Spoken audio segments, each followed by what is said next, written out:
아무도 위로해주지 않을 때가 있다. 아무도 위로가 될 수 없다고 생각할 때가 있다. 나만이 오로지 고통을 겪고 있다고 생각될 때가 있다. 고통이 정말 커다래서 나를 집어삼킬만 하지만 그 고통은 이미 누군가 겪은 고통이다. 그리고 그 고통을 겪으면서 글을 써서 남긴 자들이 있다. 그들이 왜 그 고통 속에서 자기의 상처를 다시 후벼파며 글을 써서 남겼을까? 첫 번째 이유는 그저 비명이다. 너무 아파서 비명을 지르는 것이다. 또 하나는 이 고통의 순간을 이겨내기 위해서다. 상처를 바로 보면서 치유하기 위해서다. 한 가지 이유가 더 있다.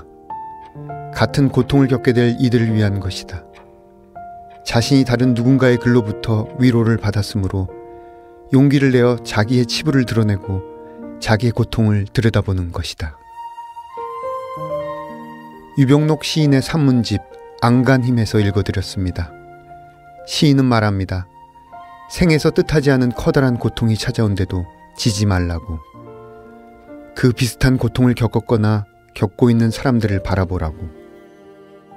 아파서 쓰는 글이 이겨내는 글이 되고 다시 누군가에게 용기가 되는 글이 될 수도 있다는 것을 시인의 안간힘으로 다시 한번 배웁니다. 노플준, 어질현, 시인의 아들 이름인 준현을 기억하겠습니다. 거리의 사람들 바람 따라 흐르면 서성이듯 혼자서 기다리고 날 부르는 기억에 흔들리는 땅콩이 사람들 사라졌네. 난 속을 퍼져서 울 것 같아서 한참 눈 감고 잊혀져가는 모든 것 당연한 건가요?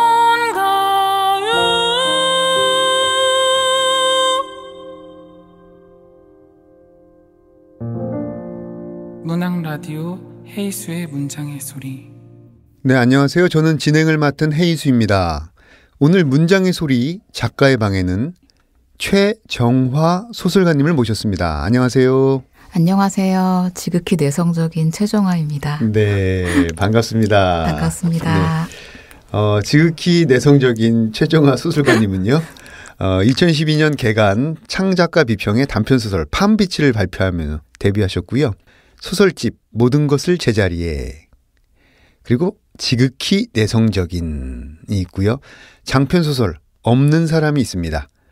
2012년 등단 이후 소설집과 장편소설을 번갈아 가며 꾸준히 출간하고 있는데요.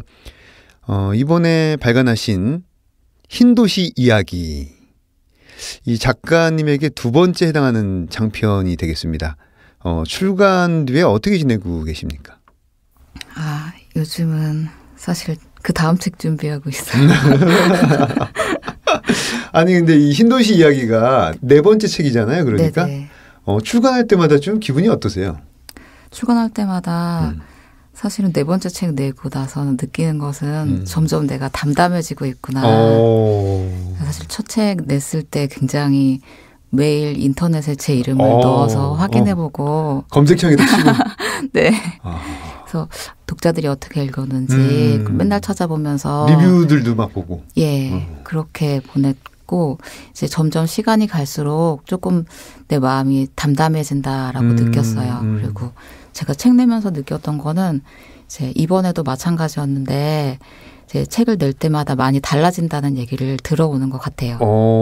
사실은 처음에 지극히 내성적인 다음에 없는 사람을 냈을 때에도 조금 많이 달라졌다는 얘기를 들었고 이제 그때는 아무래도 단편집을 썼다가 이제 장편으로 써서 아마 그런 형식의 변화가 훨씬 더 많은 사람들을 등장시키고 이제 시기상으로도 몇 해에 걸친 이야기를 쓸 수 있고 장소도 이제 훨씬 장소를 왔다 갔다 이동이 자유로운 이제 형식이 커져서 내가 다루고 싶은 주제가 전에는 어떤 사람의 내밀한 마음에서 조금 더 관계, 전체 사회 이런 식으로 점점 달라지다가 이번에도 또 달라졌다는 얘기를 들었는데 이제 약간 SF의 형식을 차용하고 있잖아요. 그렇죠.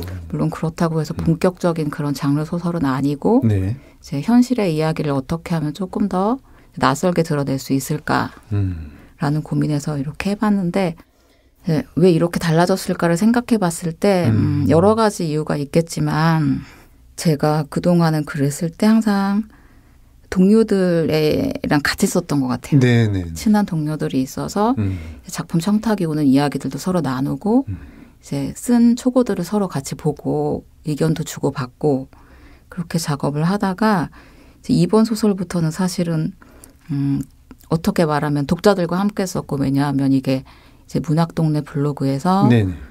독자들의 이제 댓글도 같이 읽으면서 썼고 이제 조회수를 확인하면서 누군가 내 글을 읽어주는구나라는 실감 아래 썼지만 또 한편으로는 이제 같이 활동하는 동료들이랑 어떤 화평에 하던 것들은 좀 그때 좀 정리가 되어서 혼자 썼어요. 그러다 보니까 제가 아무래도 좀 관심사가 이것저것 많고 옆길로도 잘 새거든요. 그래서 약간 순수문학에서 다른 장르의 이야기를 형식을 조금 더 가져오고 싶었던 것 같고 그래서 조금 달라졌다면 그래도 여전히 이제 4권에 걸쳐서 하나의 큰 줄기는 내가 붙들고 있는 주제의식은 같다라는 생각을 했는데 정체성인 것 같아요. 지극히 내성적인에서도 사실 가장 대표작이었던 지극히 내성적인 살인의 경우라는 소설이 정체성의 혼란을 주제로 삼고 있는데 이제 없는 사람에서도 마찬가지였고 모든 것을 제자리에도 그렇고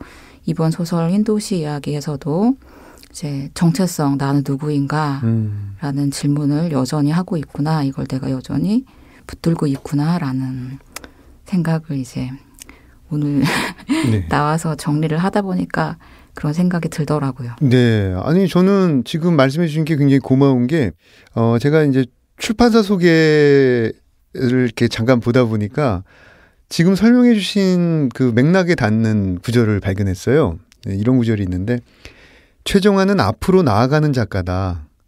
첫 소설집 지극히 내성적인에서 현대를 살아가는 개인의 내재한 불안을 표면화했다면 첫 장편 없는 사람에서는 쌍용 자동차 정리해고 사태를 서사화함으로써 냉혹한 우리 사회의 일면을 드러냈다. 그 다음에 두 번째 소설집 모든 것을 제자리에서는 불안으로 구축된 세계 자체를 그려냄으로써 우리 스스로를 돌아보게 했다. 어떤 이런 구절이 있는데 점점 그 어떤 내면, 그 다음에 사회 문제, 어떤 관계, 어떤 이런 쪽으로 점점 확장돼 가고 있어요. 그래서 이번 장편 소설은 또 가상의 전염병이 도는 근미래 도시. 한 50년쯤 후 정도 될까요? 하여튼 이 애를 배경으로 하고 있습니다. 비교적 현실을 내밀하게 파고드는 작품을 써오다가 이렇게 상상의 영역이 큰 비중을 차지하는 작품, 뭐 SF를 크게 빌려온 이런 글을 쓰게 된 계기가 있을까요? 예, 아까 좀 전에 말한 것처럼 여러 가지 환경의 변화나 나 자신의 변화가 이렇게 다른 형식을 접하게 했던 게 아닐까. 네, 좋습니다. 그 말이 확실한 것 같습니다.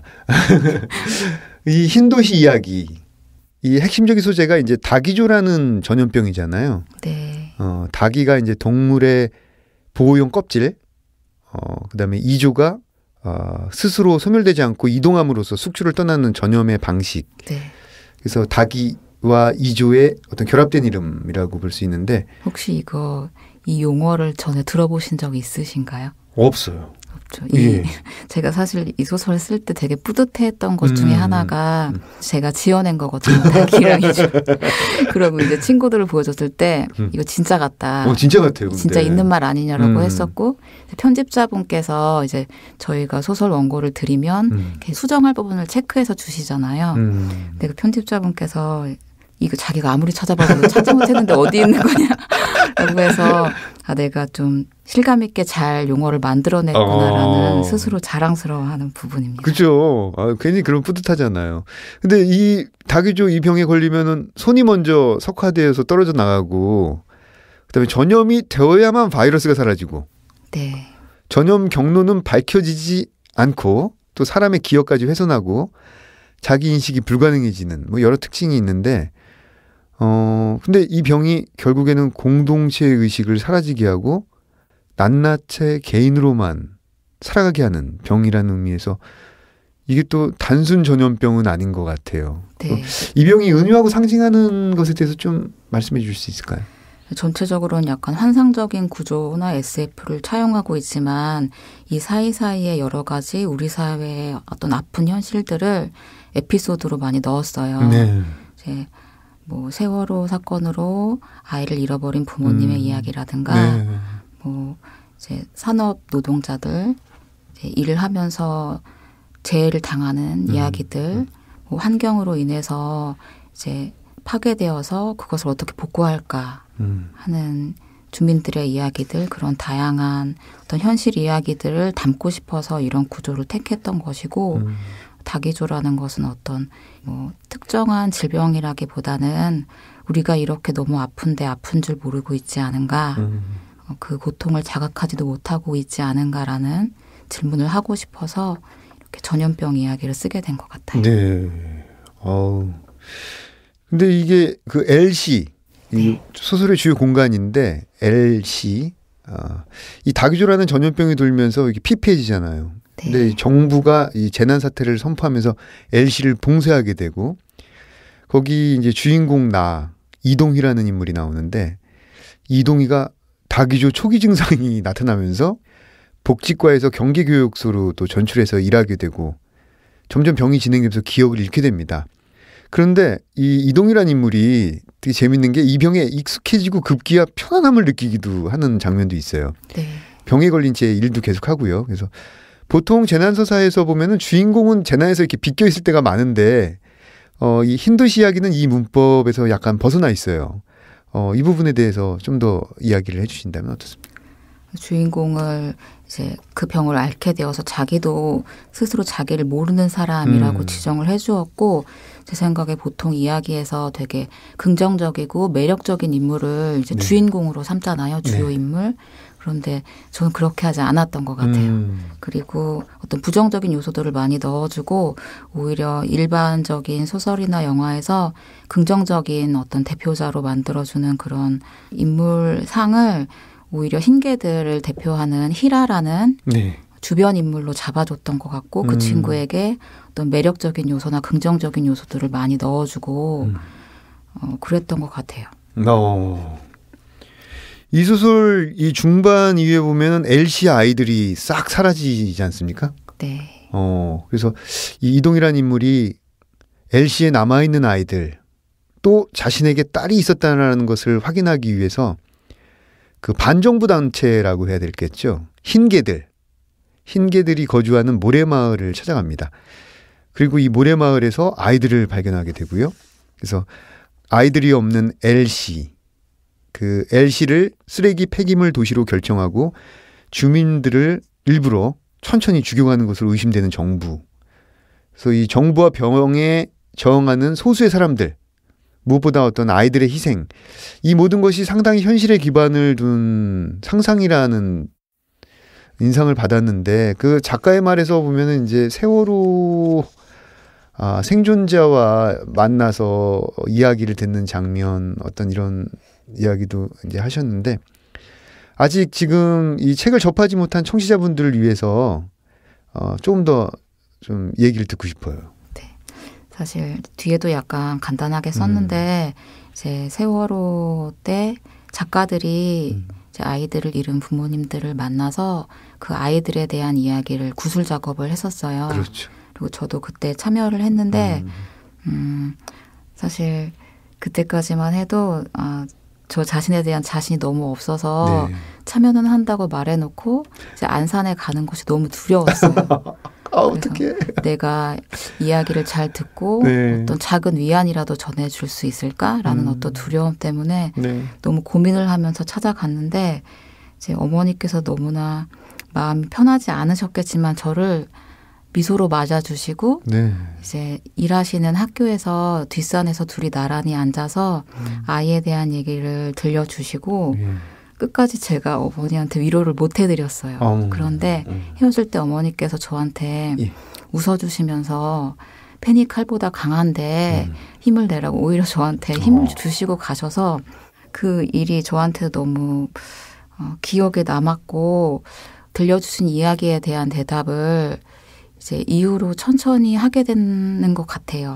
이 소설을 쓸 때도 그때가 많이 떠올랐고, 아, 내가 이제 사실 저는 처음에 소설가가 된다는 거에 대해서 예를 들면 어떤 우리 사회에 문제가 생겼을 때 직접 사람들을 만나고 그렇게까지 생각을 못하고 나 혼자 그냥 집에서 혼자 글 쓰는 거 이렇게 또 생각했었던 것 같아요. 처음에 시작할 때는. 그렇죠.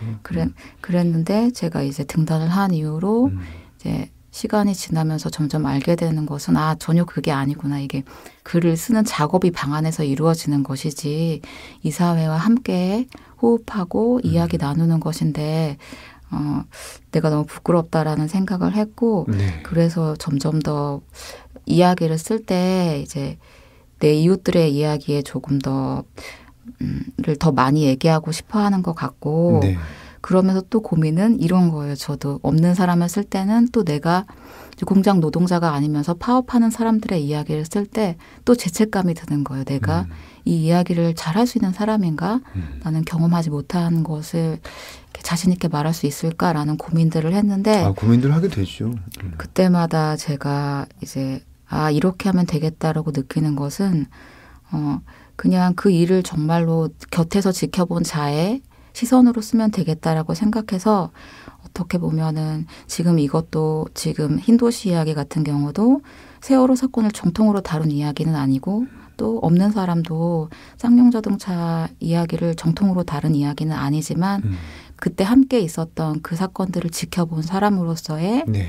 어떤 내가 할 수 있는 이야기, 내가 할 수 있는 한 부분 영역이라고 생각을 했고 그런 마음으로 조심스럽게 이야기를 내놓게 됐습니다. 네. 아우 팜비치에서부터 LC까지 얘기를 듣다 보니까 굉장히 의식의 변화라든지 그다음에 작법의 변화, 그다음에 소재를 다루는 어떤 마음의 변화 이런 것들이 느껴집니다. 이 소설의 후반부 그 모래마을을 떠난 이동희는 다시 LC로 돌아옵니다. 그런데 LC는 조금 더 이상해져 있어요. 그 과거를 기억하고 공동체 의식이 있고 몸이 온전한 곳이 오히려 장애가 되는 도시. 네. 그리고 이 도시는 피프린이라는 유해 물질을 적극적으로 받아들이기로 하고 축제 같은 선포식까지 엽니다. 반정부 단체 흰개들이 들춰내고자 했던 비밀이 역으로 도시의 자랑이 되는 순간인데요. 결말이 굉장히 서늘합니다. 네. 이런 결말이 나오기까지 또 여러 가지 생각을 하셨을 것 같아요. 저도 이제 독자 후기 같은 것을 유심히 보는 편인데 그 써주신 독자분들도 좀 서늘하고 차갑다라는 감상평을 읽고 사실 그때야 알았어요. 저는 이게 되게 모든 작가가 쓸 때는 그 이야기가 되게 자연스럽게 그렇게 흘러간 거잖아요. 그래서 네. 내가 쓴 이야기가 일단 따뜻하다고 썼지만 다른 사람에겐 서늘하게 읽히는구나라고 생각을 했고 네. 제가 보통은 좀 작가마다 잘하거나 하고 싶어 하는 부분이 다르잖아요. 저 같은 경우는 이야기를 되게 잘 짜고 싶어 했던 것 같아요. 이전에. 그래서 뭔가 결말을 빵 때려준다라든가 뭐 반전을 준다든가 강한 인상을 남기고 싶어 했다면 나 스스로 이번에 내가 조금 더 성장했다라고 느낀 점은 마지막 장면에서 내가 힘을 뺐다라는 거였는데 실제로 물론 그 피프린의 도시 묘사 부분은 조금 엔딩스럽게 갔지만 정말 제일 마지막 문장을 우리가 고민하잖아요. 그렇죠. 근데 제가 이번에 쓴 마지막 문장이 셋 중 한 사람이 아이의 담은 입술처럼 얇은 침묵을 깨고 물었다. 이제 어디로 가죠? 예. 이 문장인데 내가 정말 달라졌다라고 느낀 거는 이거를 썼을 때였는데 원래 나였다면 난 이야기꾼이니까 마지막에 정말 만족시켜주는 멋진 문장을 썼을 것 같은데 이번에 쓸 때는 사실은 답을 내가 내릴 수도 없고 이제 어디로 가죠라는 질문을 던지는 것이고 또 이 질문을 던지는 소설 속의 인물도 이 세 사람 중에 누구였는지가 그다지 중요하지 않겠다라는 네. 마음으로 조금 비워졌다라고 할까요? 작가로서. 네. 그런 생각이 들었고 옛날에는 누가 내 책을 읽고 내 책 내용을 너무 잘 기억해 줬으면 좋겠다라는 욕심이 있었다면 이번에는 이렇게 약간 우리가 늘 보는 어떤 그 서울의 대교 장면을 일상적인 장면을 보여주고 책을 덮으면서 내 이야기는 잊어도 좋겠다. 각자 자기가 맡은 현실을 조금 더 진지하게 들여다봤으면 좋겠다. 자기가 책임져야 할 장소를 떠올렸으면 좋겠다라는 마음으로 엔딩을 써서 그 지점에서 스스로 조금 성장하지 않았나라고 네. 위안을 해봅니다. 아우, 이럴 때 쓰는 말 있잖아요. 자타공인. 스스로뿐만 아니라 타인들도 역시 그렇게 생각할 것 같아요. 이번 소설을 쓰면서 영향받은 소설이라든지 혹은 자극을 받은 뭐 영화라든지 뭐 이런 게 있을까요? 제가 첫 소설인 지극히 내성적인이라는 단편집에서 오가닉 코튼 베이브라는 단편 소설이 있어요. 네. 근데 그 소설이 이제 처음에는 너무나 호기롭게 이제 오가닉 코튼 베이브라는 인형을 네. 이제 다른 사람을 돕기 위해서 샀던 어떤 사람이 이제 그것이 어떤 핵 폐기물 관련된 후쿠시마에서 온 것이라는 것을 알고 이제 그게 우리 집에 있다는 것 자체가 너무 끔찍해하는 어떤 소시민의 모습을 그렸어요. 네. 그리고 그게 이제 제가 옛날에 생협에서 일했을 때 실제로 있었던 일이에요. 생협에서 일을 하셨군요. 제가 되게 여러 가지 직업을 했었는데 네. 이제 그런 일들을 보면서 우리가 이렇게 살고 있다라는 힌트들을 얻었던 것 같은데. 저 생협 한 살림 엄청 좋아해요. 네. 이제 그 소설을 쓸 때도 저한테 영감을 줬던 책이 후쿠시마에서 살아간다라는 책이었거든요. 네. 그 책이 이제 후쿠시마 사람들이 이제 거기서 재난이 터지고 나서 그곳을 떠나지 않고 그 버려진 땅을 일구어서 거기에서 어떻게든 살아남는 이야기인데 오가닉 코튼 베이브를 쓴 때 영감을 받았던 책도 그 책이고 네. 이번에 흰도시 이야기를 쓸 때도 또 그 책이 생각나는 거예요. 그래서 흰도시 이야기에 어떤 모래마을을 개척하는 부분을 쓸 때 이 책을 많이 떠올리면서 그때 그 땅을 개간하던 사람들의 의지, 그곳을 떠나지 않고 버리지 않는 사람들의 모습들을 많이 떠올렸던 것 같아요. 네. 그 집에서 그 후쿠시마에서 500년 동안 살아온 그 할머니 지금도 아직도 살고 계시는데 저도 최근에 그린피스에서 찾아간 그게 지금 블로그에 올라와 있거든요. 그래서 굉장히 그것도 재밌더라고요. 한번 시간 되면 또 보시기 바랍니다. 네. 처음 소개에서처럼 꾸준히 책을 출간하고 계세요. 보통 하루를 어떻게 운영하고 계시는지 궁금합니다. 저는 사실 글만 쓰고 있어요. 다른 일을 하는 작가들이 많은 것 같은데 저는 글만 쓰는데 이제 제 나름대로의 어떤 룰이 있는데 아침에 일어나면 이제 세수를 하지 않아요.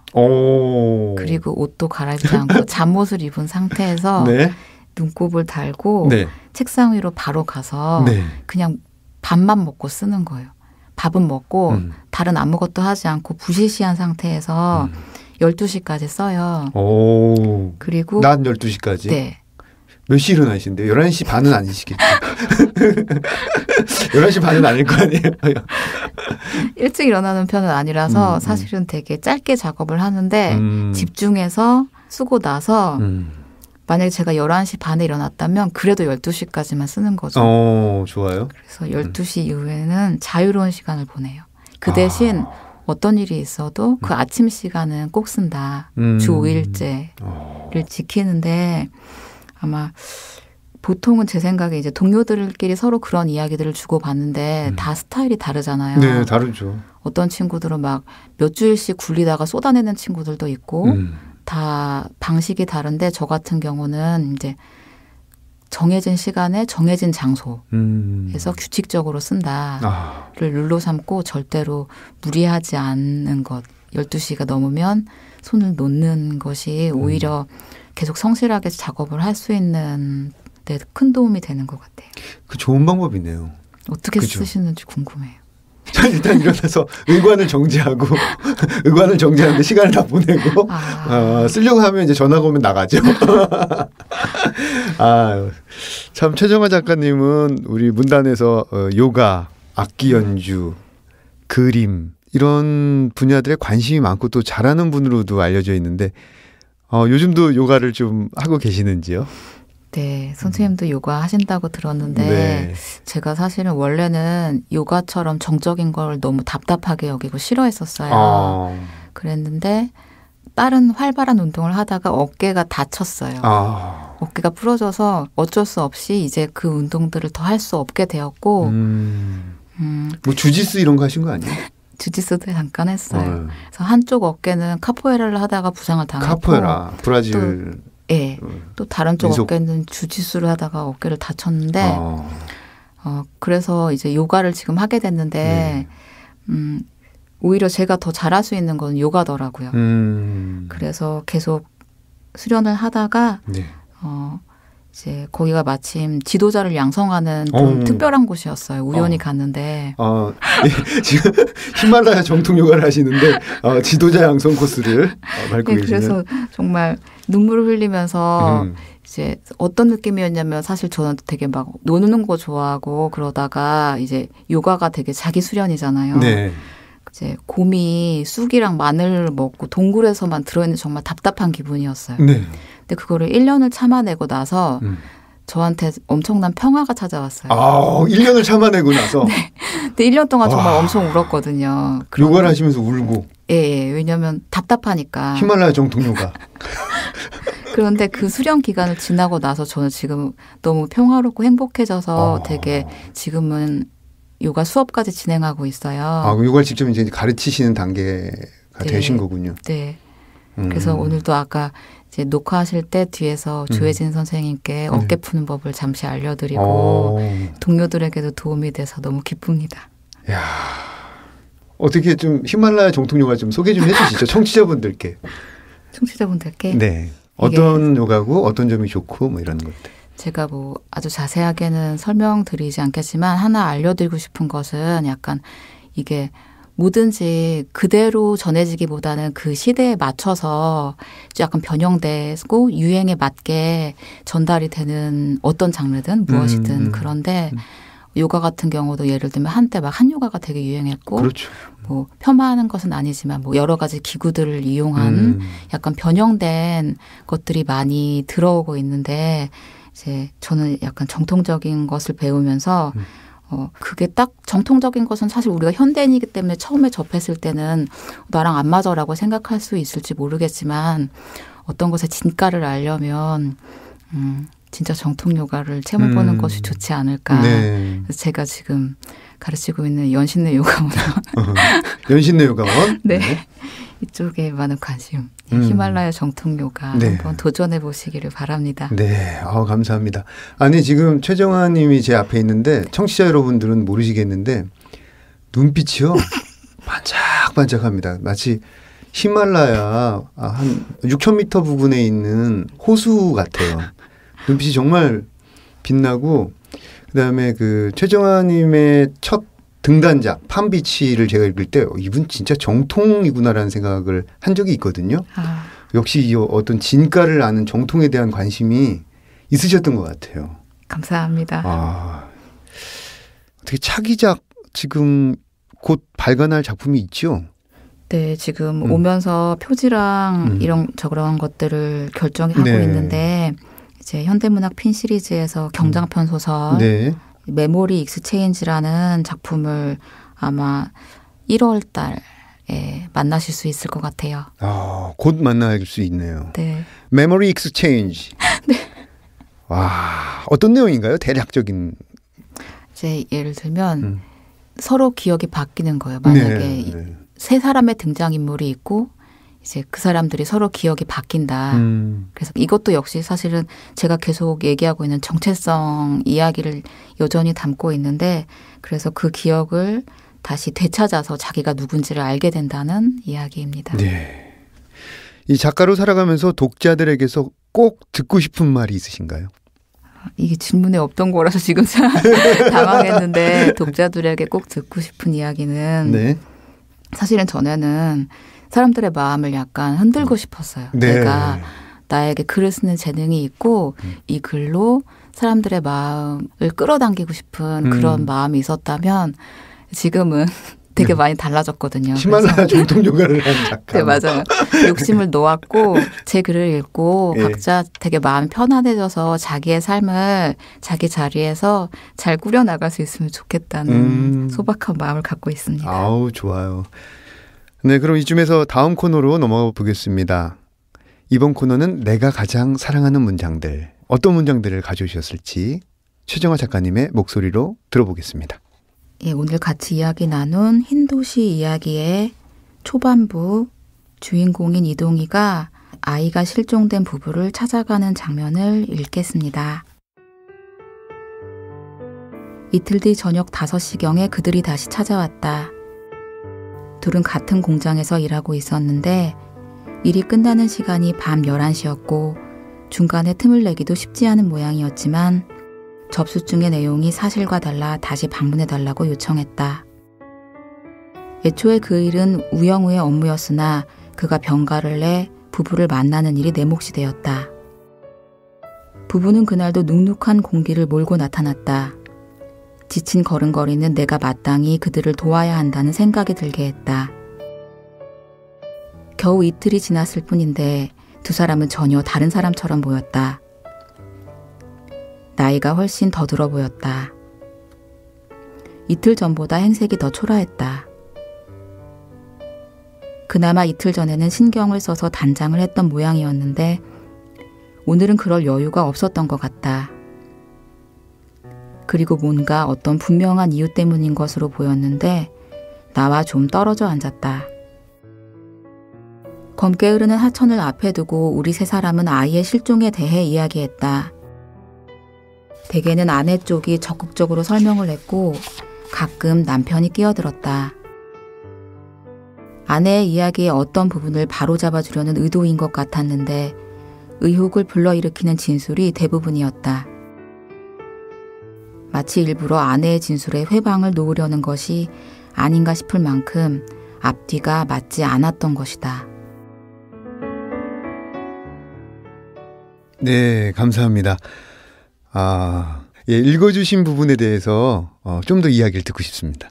네, 이 부분은 약간 변형이 되긴 했지만 예전에 이제 김현 시인과 박시아 시인께서 더 멀리라는 독립 잡지를 이제 만드셨을 때 그때는 이제 되게 짧은 소설을 네. 청탁을 받아서 이런 이야기를 썼어요. 어떤 밤 늦은 시간에 공장 앞에서 부부가 있고 그때 강물에 어떤 물풀더미가 흘러가는데 그것을 그 부부 중에 한 사람이 손가락으로 가리킨다라는 약간 모호한 이야기죠. 분위기를 조금 더 내세운 네. 여편 소설이었는데 그 이야기를 쓰고 제가 스스로 그 이야기에 대해서 명확하게 끝을 맺었다는 생각이 들지 않았어요. 그래서 이걸 언젠가는 다시 쓰겠다라고 생각을 했는데 그 작은 한 페이지짜리 소설이 네네. 지금 이 소설이 된 것 같고 또 그렇게 생각을 하면 그때 더 멀리라는 잡지를 힘겹게 만들었을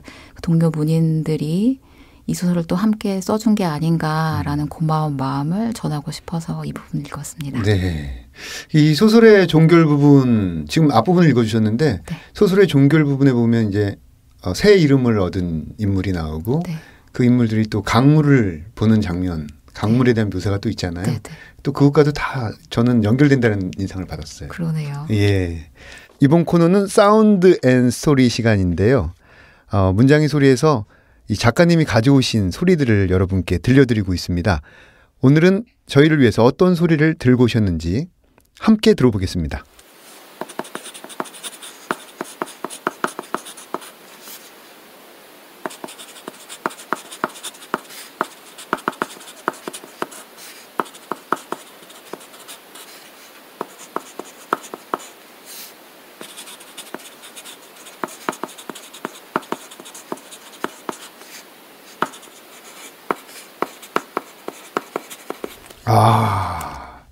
이 소리는요, 제가 좋아하는 소리 중에 하나예요. 예. 다행이네요. 예, 그 어떤 그 마찰과 두드림, 예, 마찰과 두드림이 있는데 이 마찰과 두드림이 뭔가를 계속 생성해내는 그런 작업이거든요. 네. 구체적인 설명을 좀 부탁드릴게요. 이거 알아들으셨나요? 제 생각이 맞을 것 같아요. 네, 맞아요. 종이 위에 연필로 글씨를 네. 쓰는 소리를 가져왔는데 사실은 대부분의 작가들도 그렇고 저도 그렇고 컴퓨터 작업을 하거든요. 그런데 사실 글을 쓰는 일이 그렇게 뭐라 그러지?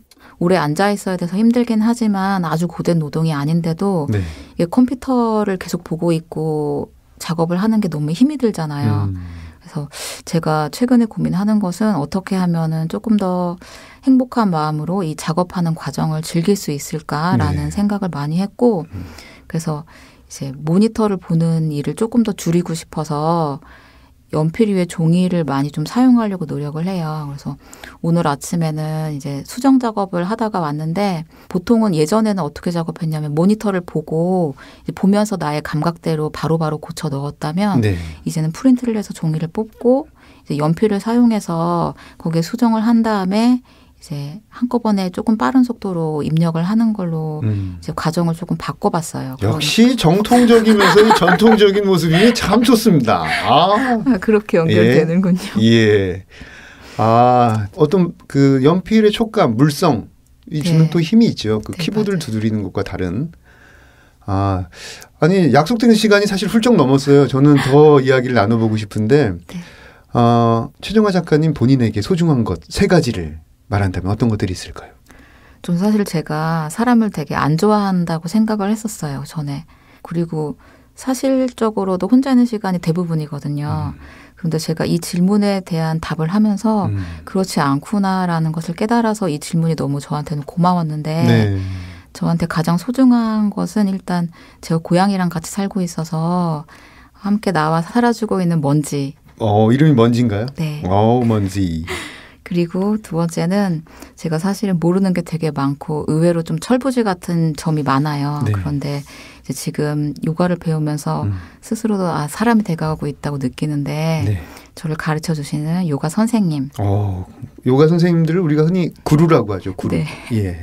그리고 또 마지막으로는 친구가 많지 않은데 20년 동안 함께 서로의 성장을 지켜보고 많은 대화를 나누고 있는 저의 2명의 친구. 이렇게 결국은 제가 소중한 것이라고 꼽은 것이 모두 나의 주변에 있는 존재들이었거든요. 그러네요. 그래서 내가 사실은 그렇게 차가운 사람이 아니구나. 네. 난 따뜻하다. 예. 난 따뜻하다. 그러면 저기 고양이 먼지 요가 선생님 성함도 한번 말씀해 주시죠. 네, 연신내 문화원의 정승원 선생님께 감사드립니다. 정승원 구루님.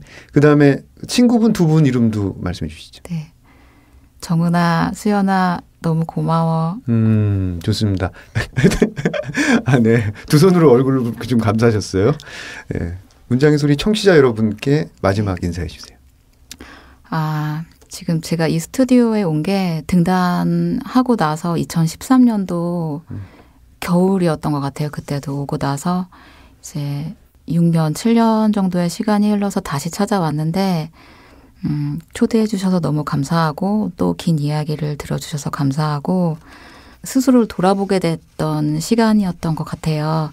이제 처음 글을 쓰기 시작할 때 어떤 설레임과 패기 있었던 저의 모습도 사랑스러웠지만 지금 이렇게 4권의 책을 내서 조금 더 담담하고 평화로운 모습으로 성실하게 작업을 하는 스스로를 돌아보게 해주셔서 DJ님과 연출님과 이제 작가 써주신 대본님, 녹음해주신 선생님 모두 감사드립니다. 네, 히말라야 정통 요가를 하시는 최정화 소설가님의 흰 도시 이야기, 청취자분들의 많은 관심 부탁드립니다.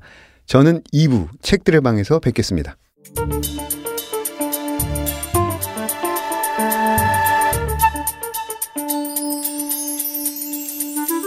문장의 소리 2부 책들의 방. 2부 코너에서는 책과 관련된 다양한 직업군을 초청해서요, 다양한 이야기를 나눠보고 있습니다. 지난주에 이어서 웹진 특집을 진행하고 있습니다. 노태훈 평론가님, 김지은 평론가님 이 자리에 함께 하셨습니다.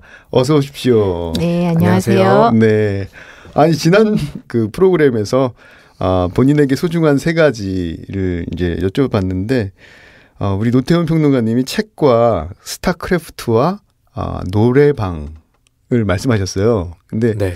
왜 노래방이 네. 가장 소중한 거에 들어가느냐 주변에서 질문들이 너무 많이 들어왔어요. 좀 설명을 해주시죠. 설명을 할 수 있을지 모르겠어요. 네. 저에게 너무나 그냥 소중한 공간이어서 그냥 노래를 저는 이제 부르는 걸 좋아하거든요. 그러니까 노래를 보통은 이제 음악 감상하신 그 취미인 분들 또 좋은 음악을 듣는 걸 사랑하시는 분들이 많지만 저는 제가 부르고 싶은 노래를 듣는 걸 좋아해요. 저를 노래방에 가서 이 노래를 부르고 싶게 하는 노래를 듣는 걸 되게 좋아하는데 그래서 노래방에 가서 노래를 부르면 정말 그냥 영원히 그냥 거기서 노래를 부르고 있을 수도 있겠다 그런 생각을 많이 하고 뭐 최근에는 그럴 일이 거의 없지만 또 최근에는 그 많은 사람들이 노래방에 가는 분위기가 별로 없잖아요. 없죠. 예전에는 뭐 예전에 있었는데 무슨 모임이든 노래방에서 끝낸다는 게 있었는데 그래서 요즘 들어 더욱더 그 공간이나 그 경험이 저한테 소중하고요. 뭐 대체로 노래방 가면 저는 이제 돈은 무조건 제가 내고 왜냐하면 제가 노래를 많이 하니까 그리고 그 사장님과 보통은 늘 같이 퇴근했었습니다. 늦게까지 이제 들어가실 때 그냥 말씀해 달라고 어떤 하고. 노래를 부르세요? 이런 건 거의 의미가 없네요. 몇 시간 부르시니까. 레파토리가 되게 다양하고 그래도 나는 가면은 이 노래는 꼭 부른다 하는 곡 한 3곡만. 그게 3곡만. 그게 쉽지가 않습니다. 쉽지가 않고 보통은 제가 그냥 가서 노래방 책이 있으면 그냥 이제 랜덤 페이지 펼치듯이 책을 펼쳐서 그 페이지에 있는 노래 중에 하나 골라서 하고 이런 걸 좋아하기 때문에 네, 그렇습니다. 갑자기 이 질문 드리고 싶어요. 문예지 읽는 것을 좋아하느냐 노래방에서 노래하기를 좋아하느냐. 그건 당연히 2번 아닐까요? 문예지 읽는 것을 글쎄요. 네. 네, 알겠습니다. 네. 문학 웹진. 이 문학에 관한 웹진이라면은 이 전통적으로 오프라인 문예지와 비교할 때 좀 다를 것 같아요. 그래서 이 웹진의 장점과 한계점에 대해서 좀 생각을 할 기회가 많으셨을 것 같은데 김진 선생님은 어떻습니까? 그러니까 저희가 주머니 속의 문학 웹진 이런 얘기 했었고요. 네. 그 가장 가볍게 아무데서나 열어볼 수 있는 시와 소설과 동시 동화 이런 얘기를 했어요. 그래서 저희 글씨체 보시면 안삼열체라고 네. 그 체를 사서 쓰는 거고. 굉장히 독특한 글씨체죠. 네, 또 디자인을 해주시는 나딘사라는 전문가 그룹이 있어요. 그러니까 이런 분들과 함께 좀 시각적 시도를 해볼 수 있다는 거 이런 게 장점인 것 같고요. 변화를 주기도 좀 좋고 그런데 이제 약점은 사람들이 다 소장의 욕구를 갖고 있는데 예, 손에 잡히는 책은 살 수 없나요? 이런 질문을 많이 받는다는 거죠. 네. 저기 문장 웹진은 어떻습니까? 네. 아무래도 웹진, 특히 문장 웹진은 2005년부터 했으니까 지금 이제 15년째가 되려고 하는데, 아카이빙이 된다는 게 제일 저는 소중한 것 같습니다. 그렇죠. 일단은, 이를테면 2005년도 몇 월에 어떤 작가분이 발표한 소설을 지금도 그 사이트에 들어가서 찾으면 전문을 그대로 볼 수 있다는 것. 그렇죠. 이제 이름만 딱 치면 발표한 글이 쫙 나오고. 네. 그렇죠. 그게 이제 물론 시스템이 뭐 좀 더 좋아지면 더 원활하겠지만 다른 기존 종이 문예지들은 그런 게 굉장히 어렵거든요. 아카이빙이 잘 안 돼 있고 책도 구하기가 쉽지가 않고. 근데 웹진은 아무래도 그런 점에서는 아주 큰 장점이 있다고 생각이 되는데 그게 그대로 또 한계가 되기도 하는 것 같습니다. 만약에 사이트가 네.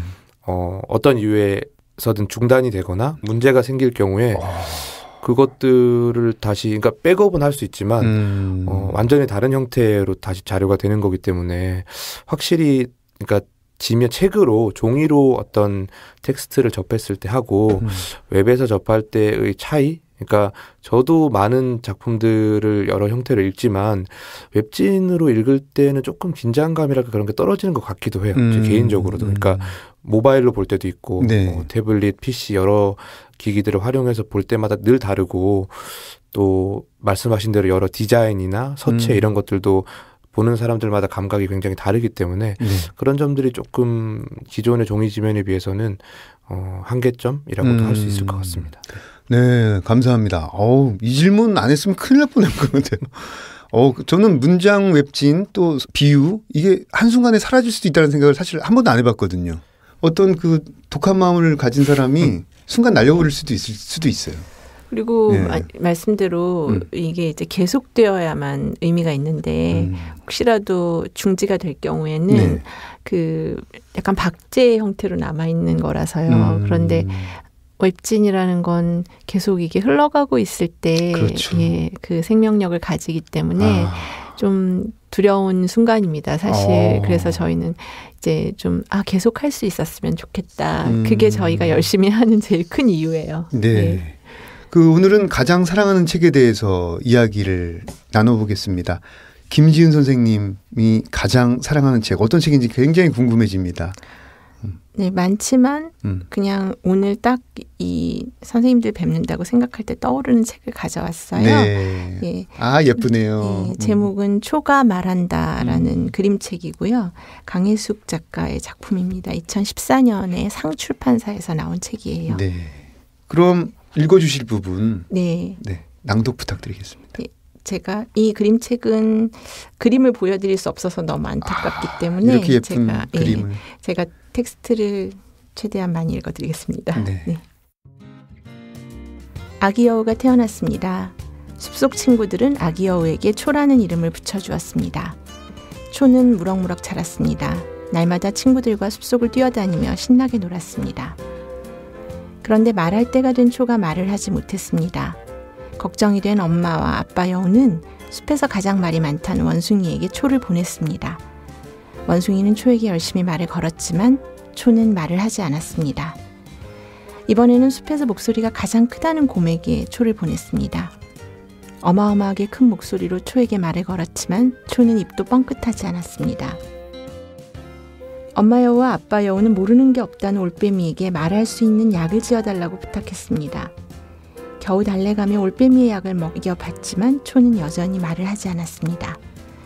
그러던 어느 날 집을 나간 초가 밥 먹을 때가 지났는데도 돌아오지 않았습니다. 여기저기 찾아봤지만 어디에도 보이지 않았습니다. 초가 없어진 걸 안 숲속 친구들도 초를 찾기 시작했습니다. 이곳저곳 구석구석 뒤져보아도 초는 보이지 않았습니다. 해가 저물어 날은 어두워지는데 찾지 못했습니다. 남생이 한 마리가 땀을 뻘뻘 흘리며 느릿느릿 나타나 초를 보았다고 말했습니다. 말이 끝나자 모두 그가 보았다는 붉은 나무 숲으로 달려갔습니다. 붉은 나무 숲에 도착했을 때는 짙은 밤이 숲을 덮어버린 다음이었습니다. 모두 큰 소리로 초를 불렀지만 말 못하는 초가 대답할 리 없었습니다. 친구들과 엄마 여우, 아빠 여우는 우왕좌왕할 뿐이었습니다. 그때 붉은 사슴이 다가와 말했습니다. 살아있는 모든 동물은 말하지 못하더라도 소리를 낸답니다. 조용히 귀를 기울이면 초의 숨소리라도 들리지 않을까요? 붉은 사슴의 이야기에 고개를 갸웃거리던 친구들이 하나 둘씩 입을 다물기 시작했습니다. 그리고 모두 조용히 눈을 감았습니다. 모두 조용해지자 붉은 나무, 숲속의 작은 소리들이 들리기 시작했습니다. 솔방울이 흔들리는 소리, 작은 벌레들이 잠자리를 찾아 뒤척이는 소리, 그리고 어느 순간 하나의 소리가 모두의 귀에 들어왔습니다. 그 소리는 작지만 활기찬 숨소리였습니다.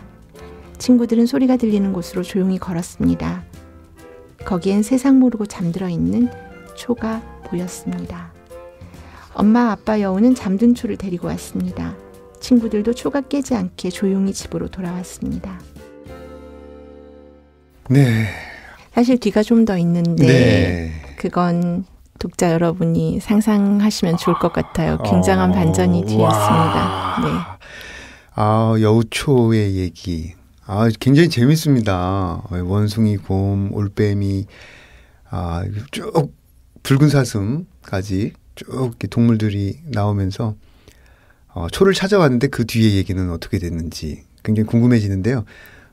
읽어주신 부분에 대해서 네. 좀 더 얘기를 듣고 싶습니다. 이 강혜숙 작가가 이 작품의 이제 그림을 그리는 방식이 그 만다라라고 하죠. 그런 그림의 회화적 방식을 이용해서 굉장히 많은 개체들 사이에 이 동물들을 숨겨놓았어요. 네. 색도 원색적이고 화려하고 그런데 이렇게 시각적으로는 매우 소리가 많아 보이는 그림 안에 전혀 말하지 않는 인물 초가 있다는 게 매력이고요. 네. 그리고 이 초가 왜 이렇게 오랫동안 말을 하지 않을까? 그리고 나중엔 말을 할까? 이게 독자를 끝까지 붙잡는 요소죠. 그렇죠. 그리고 저희는 말하지 않는 친구들을 어떻게 대하고 있는지 그리고 소리가 없는 사람들에 대해서 어떤 마음으로 그들에게 뭐 말해라, 뭐 말하라 라고 강권하고 있는 건 아닌지 이런 생각을 하게 하는 좋은 작품인 것 같아요. 네. 아니 선생님께서 이 한 페이지 한 페이지 넘기시면서 이 동화를 읽어주시는데 또 역시 힐링이 되는 듯한 기분. 이건 뭘까요? 아니 저는 이제 저 책을 선생님 가져오셔서 네. 같이 좀 전에 넘기면서 함께 봤는데 네. 그림을 보시면 정말 놀라실 것 같아요. 그러게요. 독자분들이. 네, 내용도 내용이지만 네. 안에 이제 그려져 있는 그림들이 정말 아름답고 여러 가지 생각을 할 수 있게 하는 그림들이어서 노래방과 같은 그림. 예, 그렇다고 할 수 있겠습니다. 네. 네. 아니 진짜 김지은 선생님께서 이토록 어여쁜 그림책이라는 책을 내셨는데 정말 어여쁜 책이에요. 네, 노태훈 평론가님은 어떤 책을 가져오셨는지 소개 부탁드립니다. 네, 저는 뭐 소개하고 싶은 책 너무 많지만 그 중에서도 이제 아무래도 얼마 전에 나온 따끈따끈한 책이 좋지 않을까 싶어서 이주란 작가님이 최근에 발간하신 네. 한 사람을 위한 마음이라는 소설집을 가지고 왔습니다. 네. 이게 아마 11월 말에 나왔을 거예요. 그러니까 정말 얼마 되지 않은 책이고 이제 2019년이 끝나가는 시기에 발간된 소설집이긴 한데 저는 여기 실려있는 소설들 그리고 이주란 작가님이 쓰신 작품들 속의 인물들이 한 시대 한 세대를 보여준다는 생각을 갖고 네. 정말로 의미 있는 단행본이라고 생각을 해서 책을 가져왔습니다. 네, 낭독 부탁드립니다. 네, 표제작인 한 사람을 위한 마음에서 짧게 일부 부분을 읽어보겠습니다. 지난 날들이 다시 오지 않는다는 것에 가슴을 쓸어내리는 밤. 그날들은 지나갔고 다른 날들이 온다는 것을 잘 알고 있다. 나는 모든 것은 지나간다는 사실에 잠시 안도했던 적이 있었으나 어쩌면 그 사실이 싫었던 건지도 모르겠다. 나는 언제든 마지막이 될 수 있는 모든 날들을 비슷하게 만들며 살고 싶었다. 나 혼자 그런다고 되는 게 아닌 걸 알면서도. 나는 송이가 학교에 가면 광역버스를 타고 작은 동네 서점을 둘러보고 돌아와 입고할 책의 목록을 만들어 보다가 잠들었고 출근하기 전날 밤엔 산책을 나갔다가 불 꺼진 서점 앞에 서서 오래 그 안을 들여다보았다. 깜깜해서 아무것도 보이지 않는 유리창에 비친 나를 나는 오래 바라보았다. 네, 읽어주신 부분에 대해서 설명 부탁드립니다. 네, 이 소설은 지영이라는 인물이 주인공인데요. 이제 이 인물이 죽은 자신의 언니의 딸인, 그러니까 조카죠. 조카인 송이를 같이 키우면서 지내는 이야기입니다. 근데 그곳에는 이제 지영의 엄마인 송이의 할머니까지 해서 3명의 여성이 이제 같이 생활하는 게 중심이 되고요. 그 중에서 이제 지영이라는 인물이 어떻게 일상을 영위하는지가 이 소설의 중심인데요. 현재는 작은 서점에서 이제 책을 정리하고 팔면서 일을 하고 있지만 그전에는 학원 강사를 하기도 했었고, 여러 가지 일들을 많이 겪었던 것들이, 이 소설에 등장을 하는데, 이 인물이 가진 어떤 일종의 삶에 대한 태도가 저에게는 굉장히 인상적이었습니다. 그러니까, 언니가 죽고 나서 조카를 키워야 되는 자신의 입장이나 자기의 삶이 윤택하지 않은 상황에서 아주 절망한다거나 아니면 혹은 분노를 표출한다거나 어떤 여러 방식의 태도가 나올 수 있는데 굉장히 단단하게 자신을 지키면서 또 자기가 해야 될 일, 자기가 할 수 있는 일들을 천천히 담담하게 해나가는 모습이 굉장히 인상적인 그런 작품이라고 할 수 있겠습니다. 네. 설명 감사합니다. 이 비유를 보면요, 시, 소설, 네. 전통 장르뿐만 아니라 동시, 동화, 희곡, 산문, 창작난도 굉장히 다양하고요. 네. 그 외 코너들이 있잖아요. 네. 그 다양한 코너가 있는 걸로 알고 있는데 좀 짧게 코너에 대해서 얘기를 좀 해주시죠.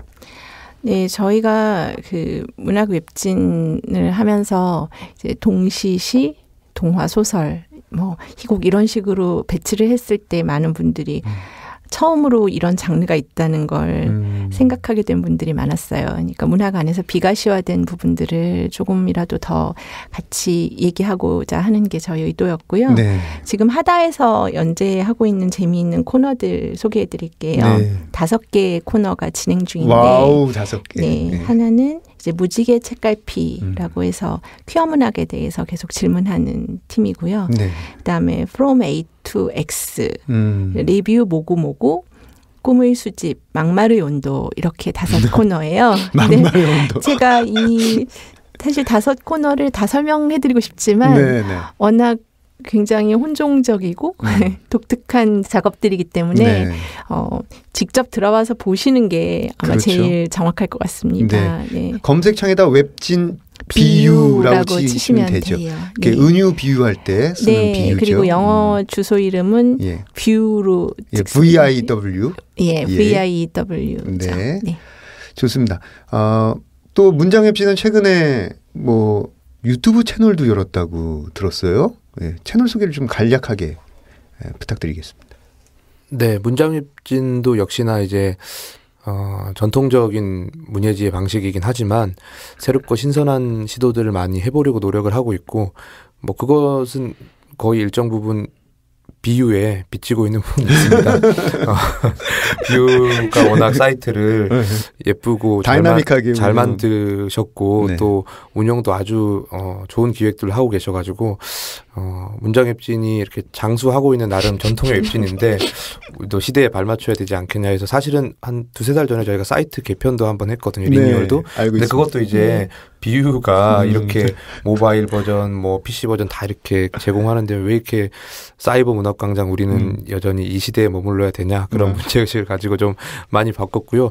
여러 가지 시도들 하는 것 중에 이제 저희가 앞서 말씀드린 청년 간사라는 분들이 이제 젊은 시인 작가분들이 저희 이제 기획에 참여하고 계신데 그분들이 할 수 있는 신선한 시도들을 좀 지원을 해주자는 취지에서 이제 지난번 청년 간사셨던 분들께서는 익명대담이란 코너를 하셨었어요. 맞아요. 익명대담. 네, 날카로운 봤어요. 얘기들이 네. 어마어마하게 나왔잖아요. 그때 여러 가지 하여튼 뭐 이슈가 돼서 네. 조회수가 그때 저희도 많이 올랐었는데 그런 걸 좀 시도를 해보자 계속 생각을 했었고 최근에 이제 그 임국영 소설가와 정다은 시인 두 분이 시대적 어떤 흐름도 있고 하니 유튜브 채널에서 문학 얘기를 한번 해보면 좋겠다고 해서 채널을 하나 만들게 됐고요.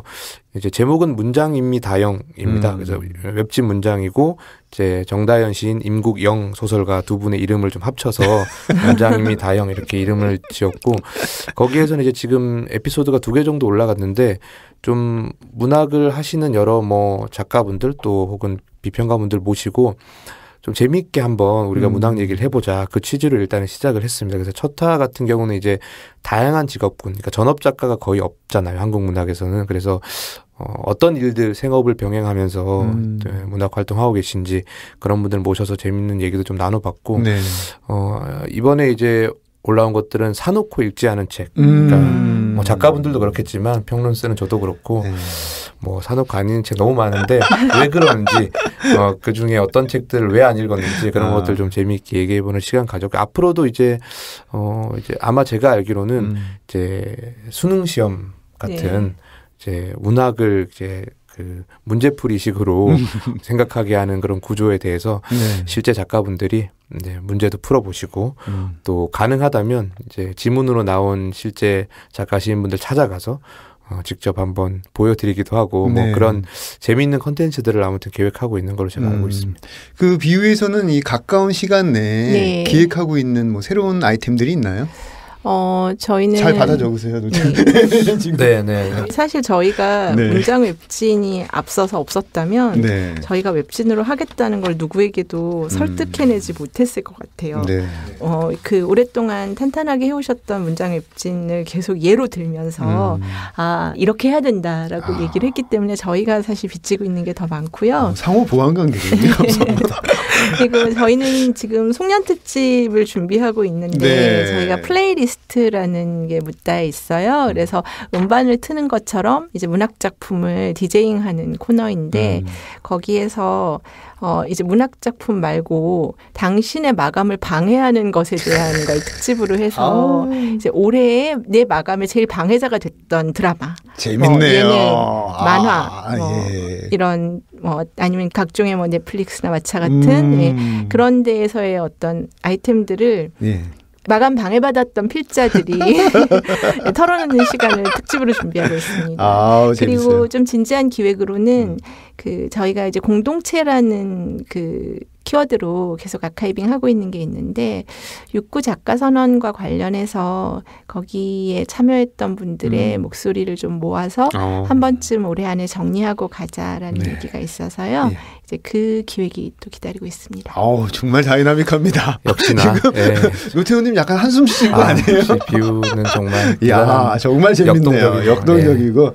문장 웹진에서는 어떤 기획들을 지금 준비하고 저희는 사실 아무래도 공기관의 성격이 강해서 아주 막 새롭게 막 해체적으로 뭔가를 하고 싶은 마음이 늘 있지만 그런 걸 할 수 없는 답답함이 있으면서도 또 문장 웹진이라는 규모에서 할 수 있는, 그러니까 그렇죠. 한국문화예술위원회가 직접적으로 지원하는 문예지이기 때문에 우리가 할 수 있는 일들을 좀 해보자는 마음이 있고, 최근에는 이제 아마 내년 1월에 그게 지면으로 나오지 않을까 싶은데 2010년대 문학 총결산이 있습니다. 그래서 그렇죠. 지금 이제 평론가분들한테 이제 저희가 설문을 지금 좀 돌리고 그걸 좀 자료를 정리해서 지난 10년 동안의 한국 문학이 어땠나 그런 것들을 좀 나름대로 정리해보는 시간 이런 걸 기획하고 있습니다. 웹진 특집을 굉장히 잘한 것 같아요. 이렇게 한쪽은 듬직한 이런 느낌이 있고 또 한쪽은 또 민첩한 이런 느낌이 있습니다.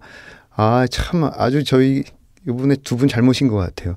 2회에 걸쳐서 문장의 소리 책들의 방 코너에 참여해 주셨는데 어떠셨는지 소감 간략하게 말씀해 주시고 청취자 여러분께 또 굿바이 인사, see you later 인사해 주시죠. 김지은 선생님부터.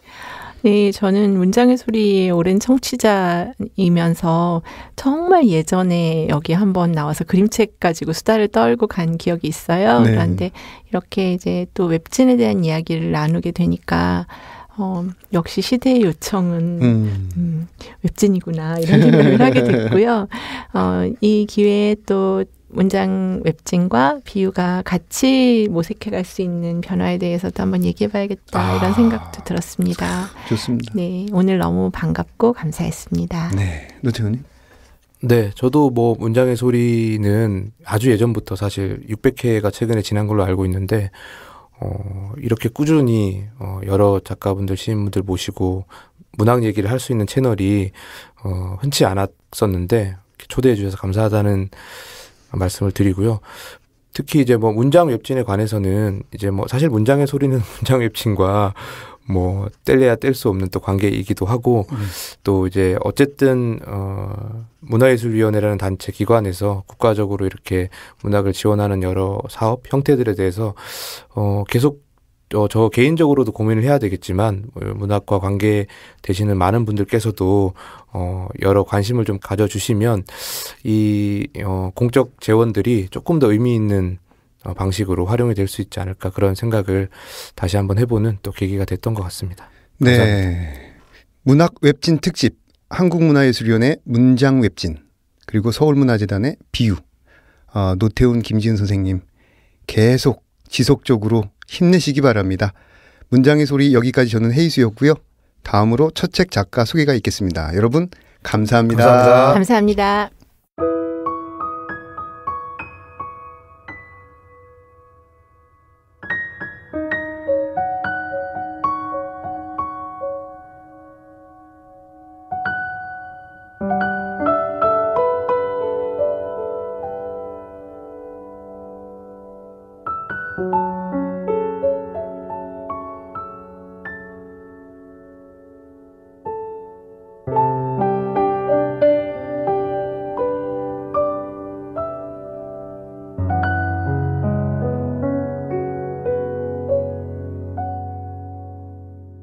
안녕하세요. 문장의 소리 정현우 시인입니다.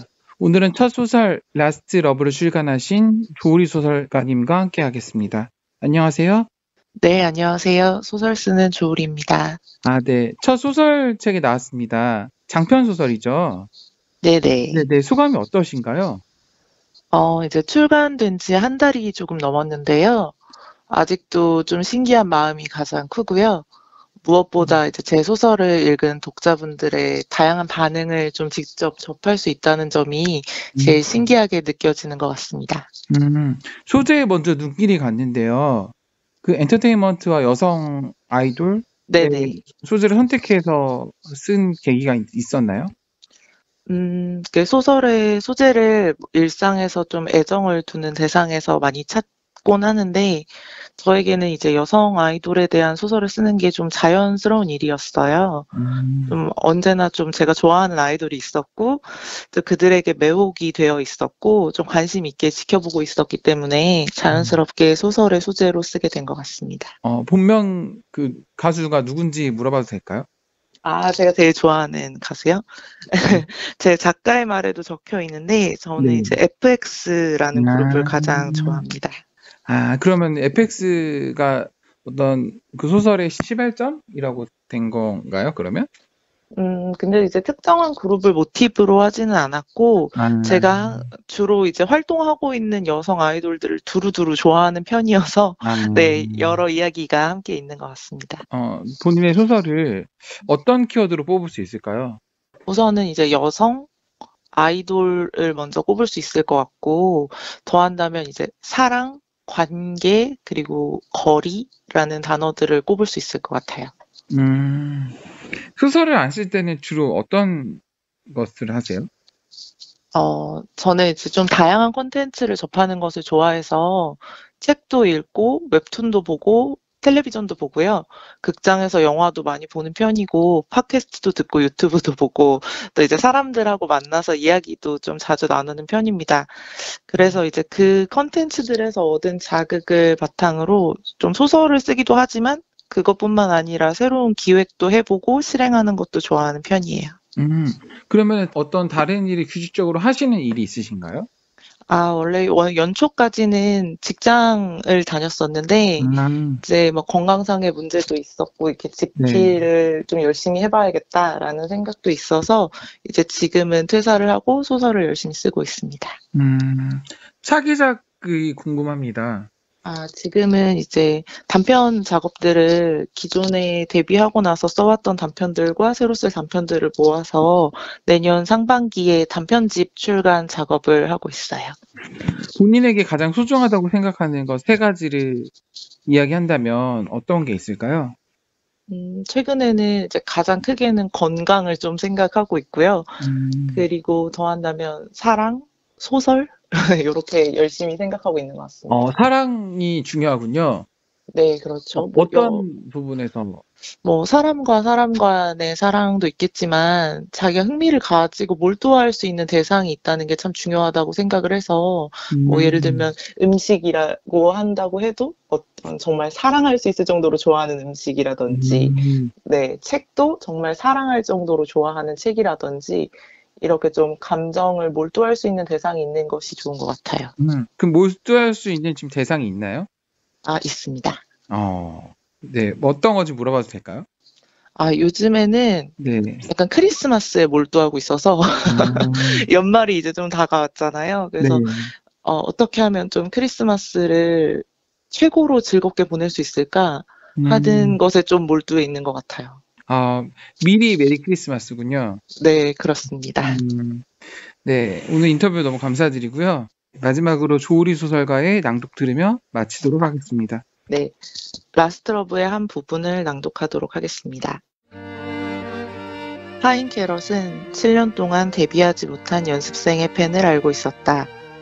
그 연습생은 매번 데뷔 멤버에 발탁되었다가도 무슨 이유 때문인지 무대에는 오르지 못했다. 그렇게 이름도 없이 머물렀던 팀이 5이나 되었다. 그 5팀이 모두 성공한 것은 아니었지만 그중 2팀은 해외 투어 콘서트를 다닐 정도로 활발하게 활동했다. 연습생의 팬은 연습실로 팬레터를 보내면서 비타민이나 홍삼액 같은 걸 함께 보내고 나중에는 운동화와 트레이닝복, 캔모자를 보내기도 했다. 연습생은 매번 무천이다 고마워하며 그것들을 받았는데 딱 한 번 받지 않고 돌려보낸 선물이 있었다. 10만 원이 충전된 교통카드였다. 차라리 돈을 보내고 싶어. 입금을 좀 하고 싶다. 내 선물 같은 거 받지 말고 돈을 벌면 좋겠어. 연습생의 팬은 그가 데뷔하면 앨범을 1000장 사고서 팬을 그만두겠다고 했다. 하지만 7년 동안 그런 일은 일어나지 않았고 연습생은 여전히 연습실에 있었다. 연습생의 팬도 여전히 그에게 선물을 보냈다. 그리고 그를 주인공으로 한 팬픽을 매일 썼는데 그는 재벌 2세이거나 벤처기업의 젊은 사장이거나 왕이거나 신이었다.